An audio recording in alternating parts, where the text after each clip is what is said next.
Hi everyone, I'm Kristen Thornton-De, and today I wanted to talk to you about fairy and folktale retellings, or retold fairy tales.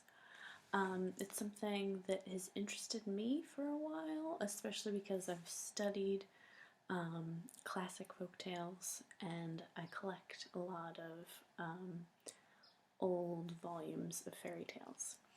And so recently it's interested me, or I've become interested in the fact that there have been a lot of YA retellings of classic fairy tales and folk tales.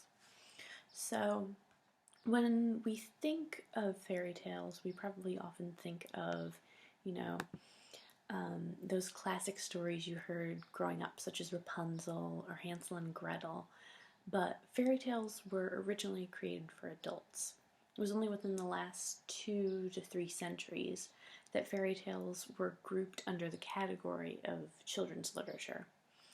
And so, more recently, both within children's and YA literature, and even other areas of pop culture, retold fairy and folk tales, and fractured or twisted fairy tales, even in, among younger readers with picture books, have become increasingly popular.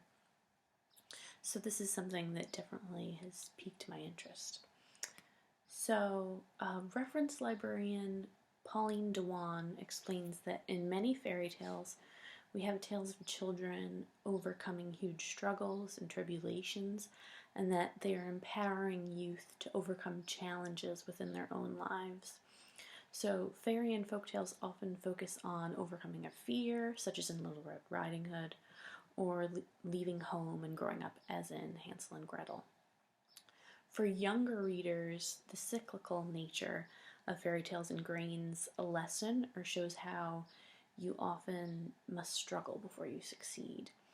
So originally we saw these instances of threes, think Goldilocks trying all 3 porridges before finding the one that's just right,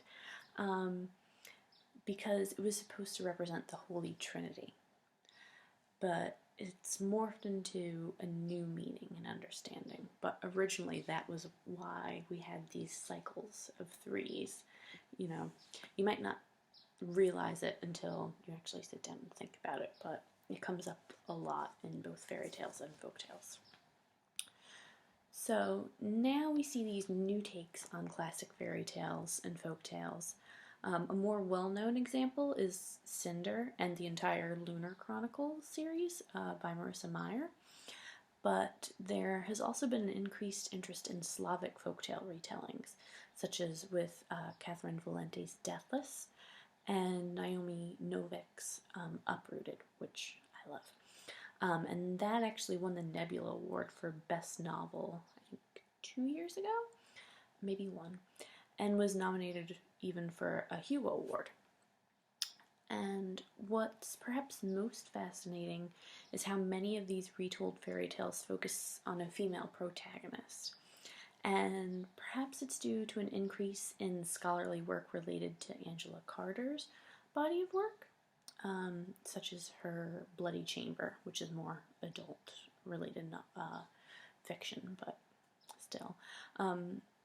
But these stories, such as Uprooted and Crimson Bound by Rosamund Hodge, put an emphasis on restructuring these stories so that they are less dedicated to lessons of a specific type of virtue that reads as being very sexist. So in an article from 2014, scholar Angela Smith writes about iconic characters such as Sleeping Beauty and Rapunzel, who are passive or who have little to no agency, but many of the retold tales we see today put agency back into the hands of teenage girls, which can be not only empowering to the young readers today, but also holds the original tales as an esteemed and treasured story while critiquing them for their old-fashioned tropes. So it's interesting to see how these things have changed, but how they're still popular. So I'm going to include in my blog just some other sources where you can see some other types of retellings, and I also have a list of some that I recommend that I've enjoyed reading. And there's also one link to classroom sources where you can do little challenges and things with different types of fairy tales. So I hope you enjoy, and I hope this interested you as much as it interested me. Thanks.